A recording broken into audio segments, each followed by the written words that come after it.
Hi friends, அனைவருக்கும் வணக்கம். வேலையில்லா சான்றிதழ், அதாவது அன்எம்ப்ளாய்மெண்ட் சர்டிஃபிகேட்டு, இந்த சான்றிதழ் பெற்றாதான் புதிதாக அமைந்திருக்கும் விஜய் அண்ணா அரசில் வேலையில்லாத மாணவர்களுக்கு 4000 ரூபாய் உதவித்தொகை கொடுக்குறாங்க.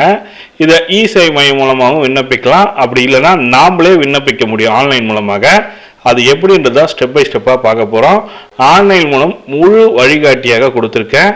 யார் விண்ணப்பிக்கலாம், தேவையான ஆவணங்கள் என்ன, ஆன்லைனில் விண்ணப்பிக்கும் முறை என்ன, 4000 ரூபாய் உதவித்தொகை எப்படி பெறலாம், இந்த வீட்டிலிருந்து எளிதாக அப்ளை செய்யலாம் சொல்லி கொடுத்துருக்கேன். இந்த ஃபுல் டீட்டெயில்டாக பார்க்க போகிறோம். வீடியோ ஸ்கிப் பண்ணாமல் கடைசி வரைக்கும் பாருங்கள். வீடியோ பிடிச்சிருந்தா லைக் பண்ணுங்கள், சப்ஸ்கிரைப் பண்ணுங்கள். வாங்க வீடியோக்குள்ளே போகலாம். இதுக்கு அப்ளை பண்ண நினைக்கிறேங்க. tnesevai.tn.gov.in இணையதளம் மூலமாக போனோம்.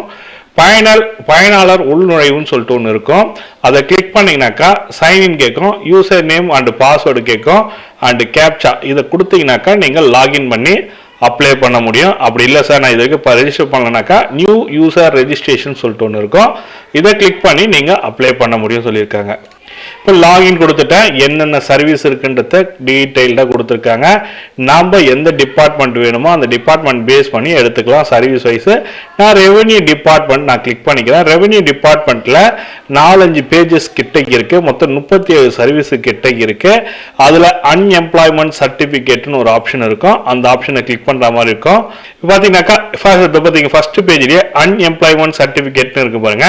இதை கிளிக் பண்ணிங்க. இதை கிளிக் பண்ணோன்னே டைரெக்டாக அப்ளை பண்ணுறதுக்கான ஆப்ஷன் உள்ளே போயிடும். இது வந்து அப்ளிகேஷன் நம்ம அப்ளை பண்ணுறதுக்கான ஆப்ஷன் வந்துச்சு. ப்ரொசீட் கொடுத்தீங்கன்னாக்கா அப்ளிகேஷன் ஸ்டார்ட் ஆகிடும். இது வந்து பார்த்தீங்கன்னாக்கா கேன் ரெஜிஸ்ட்ரேஷன் பண்ணோம். Apply for can registration. Already நீங்கள் கேன் ரெஜிஸ்ட்ரேஷன் பண்ணியிருந்தீங்கன்னாக்கா டைரெக்டாக நீங்கள் can number and application number, father name, mother name கொடுத்து டைரெக்டாக போயிடலாம். அப்படி இல்லைனா நீங்கள் இது வரைக்கும் ரெஜிஸ்டர் பண்ணாதவங்க எப்படி ரெஜிஸ்ட்ரேஷன் பண்ணனா, ஜென்ரலான உங்களோட இன்ஃபர்மேஷன் தான், உங்களோட நேமு, அட்ரஸ்ஸு, உங்களோட சர்டிஃபிகேட் டீட்டெயில் எல்லாமே, ஆதார் நம்பர் எல்லாமே கொடுத்து பண்ணிக்கலாம். இதில் வந்து பார்த்தீங்கன்னாக்கா நான் வந்து ஆதார் பேஸ் பண்ணி நான் சர்ச் பண்ணி என் கேன் நம்பர் எடுத்துக்க போகிறேன். என் ஆதார் நம்பர் நான் டைப் பண்ணுறேன். ஆதார் நம்பர் டைப் பண்ணோன்னே சர்ச் கொடுத்தோன்னே அதுக்கேற்ற மாதிரி கேன் நம்பர், நேம் என்னன்றதை கொடுத்துருவாங்க. நான் அதை ஹைட் பண்ணியிருக்கேன். இதெல்லாம் நீங்கள் உங்களோட ஆதார் நம்பரை போட்டு சர்ச் பண்ணி உங்களோட கேன் நம்பர் ரெஜிஸ்டர் ஆயிருக்கான்னு செக் பண்ணிங்க. அப்படி ரெஜிஸ்டர் ஆகலைன்னா நீங்கள் ரெஜிஸ்டர் பண்ணுற மாதிரி இருக்கும். அப்படி ரெஜிஸ்டர் ஆயிருந்தாக்கா உங்கள் நேம் காட்டும். இங்கே கேன் வந்து செக் பண்ணிங்க, சூஸ் பண்ணிங்க. அப்புறம் உங்களோட ஆதார் நம்பர் பேஸ் பண்ணி இங்கே அவங்க ஆதார் நம்பர் கேட்கும். அப்ளிகேஷன் டேட் ஆஃப் பர்த் கேட்குது பாருங்க. உங்களோட அப்ளிகேண்ட்டுக்கான டேட் ஆஃப் பர்த் என்னன்றதை சூஸ் பண்ணீங்க. ஃபர்ஸ்ட் இயரு, அதுக்கப்புறம் மந்த்து, அதுக்கப்புறம் டேட்டு. இதை சூஸ் பண்ணிட்டு நீங்கள் ஜாயின் பண்ணிக்கலாம். அதுக்கப்புறம் ஜென்ரேட் மொபைல் நம்பர் கொடுங்க. கேன் ரெஜிஸ்ட்ரேஷன் பண்ண சொல்ல கொடுத்த மொபைல் நம்பருக்கு ஒரு ஓடிபி வரும்.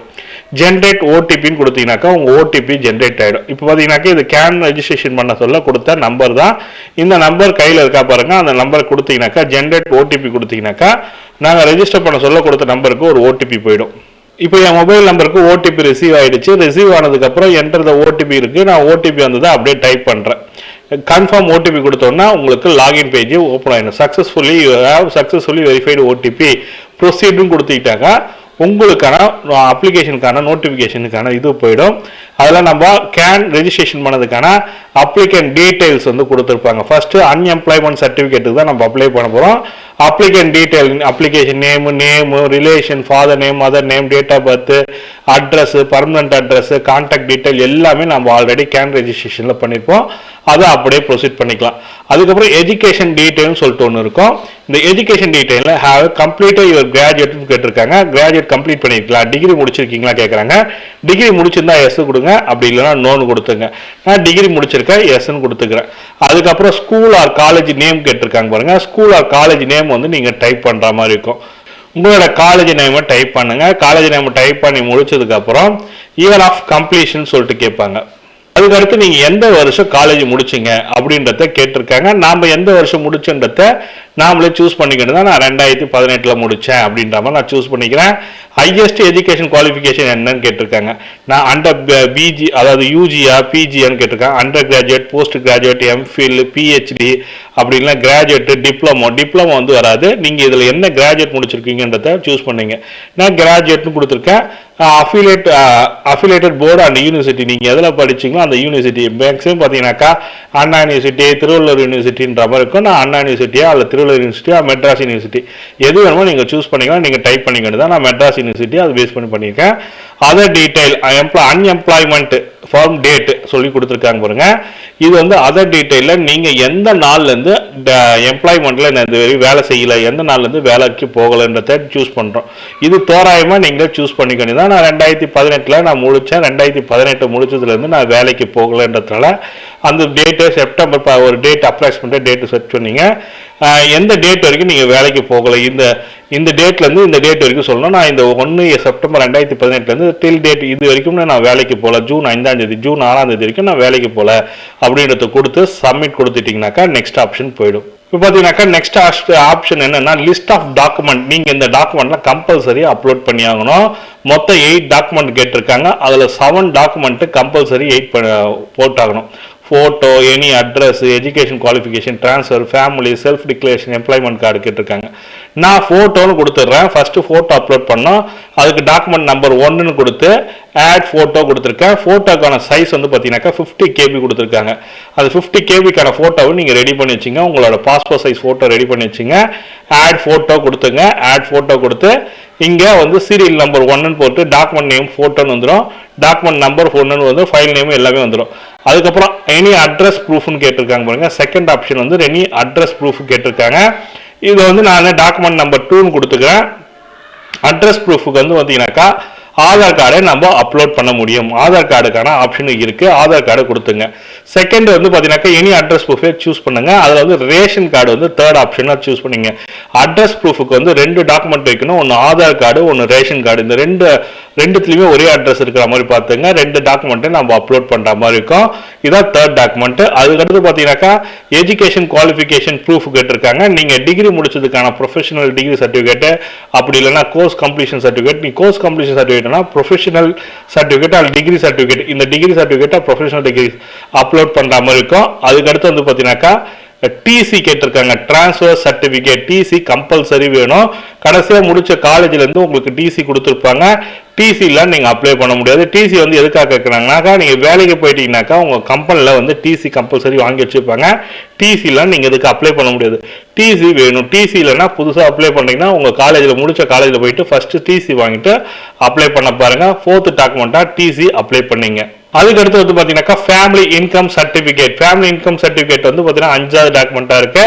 இது வந்து பார்த்தீங்கன்னாக்கா ஆண்டு வருமானம் அரசு நிர்ணயித்த பிரகாரம் 72,000க்குள்ள இருக்கிற மாதிரி பாருங்க. அதுதான் இன்கம் சர்டிஃபிகேட்டாக சொல்லியிருக்காங்க. அவங்க இன்கம் சர்டிஃபிகேட் 72,000க்குள்ள இருக்கிற மாதிரி பாருங்க. அடுத்து self declaration document. Self declaration document வந்து பார்த்தீங்கன்னாக்கா டவுன்லோட் செல்ஃப் டிக்ளரேஷன் ஃபார்ம் சொல்லிட்டு இருக்கு பாருங்க. இதை கிளிக் பண்ணாலே உங்க மொபைல் கம்ப்யூட்டர்லேயே டவுன்லோட் ஆகிடும். இந்த கம்ப்யூட்டர் டவுன்லோட் ஆன செல்ஃப் டிக்ளரேஷன் ஃபார்மை அவங்க உறுதிமொழி இது மாதிரி எந்த ஒரு டாக்குமெண்ட்டும் தப்பா கொடுக்கலன்ற மாதிரி சிக்னேச்சர் ஆஃப் த அப்ளிகண்ட் மனுதாரின் கையொப்புன்னு இருக்கும். அந்த கையெழுத்து போட்டு இதை ஸ்கேன் பண்ணி அப்லோட் பண்ற மாதிரி இருக்கும். அதுக்கப்புறம் எம்ப்ளாய்மெண்ட் கார்டு கேட்டிருக்காங்க பாருங்க. Employment card 7th document. Employment card இருந்து கம்பல்சரி வேணுன்ற மாதிரி சொல்லி கொடுத்துருக்காங்க. நீங்க அப்லோட் பண்ணீங்கன்னா அதுவும் ஒரு இம்பார்ட்டன்டான டாக்குமெண்ட். அதர் டாக்குமெண்ட்னு சொல்லிட்டு ஒன்று இருக்கும். அதர் டாக்குமெண்ட் நீங்க எதுவும் ஒன்றும் தேவையில்லை, எது ஒன்றுமே ஆப்ஷன் கொடுக்கறதால நீங்க இந்த 7 டாக்குமெண்ட்ல அப்லோட் பண்ற மாதிரி இருக்கும். நான் இப்போ 7 டாக்குமெண்ட்டும் அப்லோட் பண்ணிட்டேன். இந்த 7 டாக்குமெண்ட் அப்லோட் பண்ணதுக்கு அப்புறம் மேக் பேமெண்ட்னு சொல்லிட்டு ஒரு ஆப்ஷன் இருக்கு பாருங்க. மேக் பேமெண்ட் ஆப்ஷன் கொடுத்த உடனே உங்களுக்கு கேட் ஓப்பன் ஆகும். பேமெண்ட் டீடைல் சொல்லி கொடுத்துருக்காங்க பாருங்க. 60 ரூபாய் சர்வீஸ் சார்ஜ் சொல்லி கொடுத்துருக்காங்க. அக்ரி கொடுத்துட்டு மேக் ஏ பேமெண்ட்னு சொல்லி கொடுத்தனா உங்களுக்கு பேமெண்ட்டுக்கான ஆன்லைன் அப்ளிகேஷனுக்கு ஆன்லைன்லேயே பே பண்ணுற மாதிரி இருக்கும். உங்களுக்கு மெத்தடில் credit card, debit card, internet banking, UPI மெத்தடில் நீங்கள் பே பண்ணிக்க முடியும். நான் இது மாதிரி பே பண்ணதுக்கப்புறம் எனக்கு அக்னாலஜ்மெண்ட் ஸ்லிப் கொடுத்துருவாங்க. அக்னாலஜ்மெண்ட் நம்பரும் கொடுத்துட்டாங்க. எனக்கு வந்து பார்த்தீங்கன்னாக்கா ஒரு ரெஃபரன்ஸ் நம்பர் கொடுத்துருப்பாங்க. என்னோட ஸ்டேட்டஸை தெரிஞ்சுக்கலாம், அப்ளிகேஷன் சக்ஸஸ் ஆகிடுச்சா இல்லையான்றது. அதுக்கடுத்து நீங்கள் அந்த ஸ்டேட்டஸை செக் பண்ணிவிட்டு ஒன்ஸ் ஆர்டிஓ அண்ட் விஓ கிட்ட செக் பண்ணிவிட்டு இவர் அன்எம்ப்ளாய்மெண்ட்டாக தான் இருக்காருன்றதை கன்ஃபார்ம் பண்ணிவிட்டு உங்களுக்கு அந்த சர்டிஃபிகேட் அன்எம்ப்ளாய்மெண்ட் சர்டிஃபிகேட் உங்களுக்கு கொடுத்துருவாரு. இதுதான் ப்ரொசீஜர், ஆன்லைனில் அப்ளை பண்ணுற ப்ரொசீஜரு. அந்த ப்ரொசீஜர் பேஸ் பண்ணி நீங்களும் ஆன்லைன்லேயே அப்ளை பண்ண பாருங்க. இந்த சர்டிஃபிகேட் வச்சு கவர்மெண்ட் கொடுக்குற 4,000 ரூபாய்க்கு இது முக்கியமான டாக்குமெண்ட்டாக இருக்கு. அதனால 4,000 ரூபாய் வாங்கணும்னு நினைக்கிறவங்க இந்த ஆவணத்தை கண்டிப்பாக வச்சுக்கோங்க. அன்எம்ப்ளாய்மெண்ட் சர்டிஃபிகேட் கம்பல்சரி வாங்கணும். இது நீங்கள் இப்படி ஆன்லைன் மூலமாக அப்ளை பண்ணலாம். அப்படின்னா இ சேவை மையம் மூலமாகவும் உங்கள் பகுதியில் உள்ள இ சேவை மையம் மூலமாகவும் நீங்கள் அப்ளை பண்ண முடியும். இந்த தகவல் தான் உங்களுக்கு ஷேர் பண்ண நினச்சேன். இந்த தகவல் பிடிச்சிருந்தா லைக் பண்ணுங்க, கூட சப்ஸ்கிரைப் பண்ணுங்க. நன்றி, வணக்கம்.